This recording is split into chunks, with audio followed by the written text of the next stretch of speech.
Greetings, cocktail aficionados. It's John Moser with another edition of Cocktails Out of Quarantine. Last weekend, my wife Monica and I were at the MLH Distillery in Grove City, Pennsylvania. It's a great place. They make wonderful spirits, and they have a bar that's open only on Friday and Saturday nights where they make terrific cocktails. I mean, for a little place like Grove City, this is really an amazing development. Anyway, while we were there, we picked up a bottle of this barrel-rested Tomcat gin that I'm dying to try.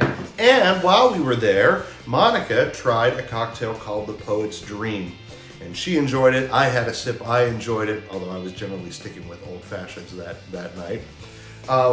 So I thought I would do a little bit of looking into the history of this recipe. And it goes back probably to the early 20th century. The first recipe for a drink called the Poet's Dream that showed up in print was in 1935 in the old Waldorf Astoria bar book. So we're guessing it was developed at the bar at the Waldorf Astoria. 2 years later, it showed up in an English book, that is from England, called the Cafe Royale Bar Guide. And the cocktail was tweaked a little bit. It was originally kind of a 50-50 gin and vermouth with some orange bitters. I don't know, sounds an awful lot like a traditional martini. 2 years later in the Cafe Royale Bar Guide, there was more like it was closer to a martini with just a tiny bit of vermouth. Well, just recently, a bartender at a New York City speakeasy called Lantern's Keep, which is located in the Iroquois Hotel, not far from Times Square, reimagined the drink with the addition of Benedictine. So a little sweetish honey taste that really makes a difference. So that's the recipe that we're going to be following today. I'm going to show you how to make it, but first I'm going to show you what you're going to need. First, as I've already showed you, this is the barrel-rested Tomcat gin from MLH Distillery. Use whatever gin you have on hand. This is an Old Tom style gin. It has some interesting flavors of its own, but any gin is going to work for a Poet's Dream. We've got extra dry vermouth. Gallo, sorry, it's the best I have. To be honest, we don't use a lot of dry vermouth around here. Benedictine, just a tiny bit for some flavor, and orange bitters. We're going to use the lemon only for a bit of rind that we'll use as a garnish. So that's all you're going to need. Let's make the drink.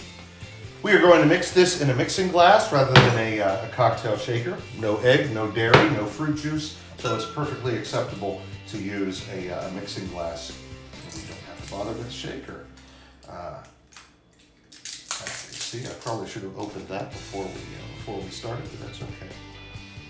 We got 2 ounces of this delicious tasting gin.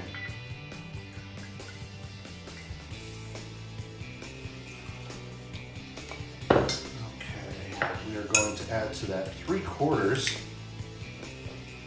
of an ounce of dry vermouth. There we go. 1/4 of an ounce, 1/4 Benedictine. You don't want to go crazy with the stuff because then you're going to get a drink that's too sweet. There we go, 1/4 ounce of that.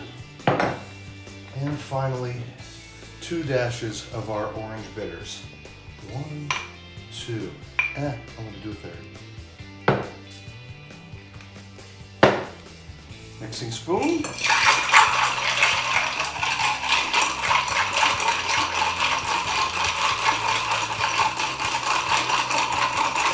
Nice. Now, we are going to strain this into a chilled coupe glass. And the coupe glass is chilling now, so I'm going to go get it. Decided to zoom in a little closer for this last step. I'm going to give that another stir. Here is our well-chilled coupe glass. Put the strainer on top. Pour it right in. Oh, that's very nice drink. And we are going to garnish it with lemon rind. Right, I'm going to show you a little trick here. Let's get as big of a piece as we possibly can off this lemon. There. That's decent size. Now, it's ugly, right? We're going to shape it. Right, well, let's make sure I'm on camera. Move this over a little. All right, see, we're going to cut here. Get this rough edge off. Turn it around and cut here.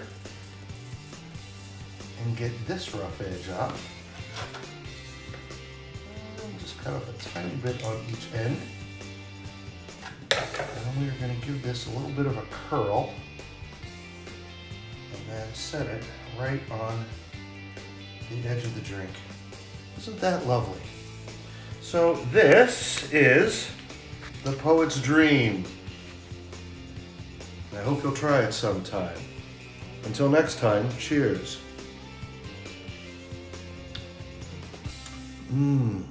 Good drink.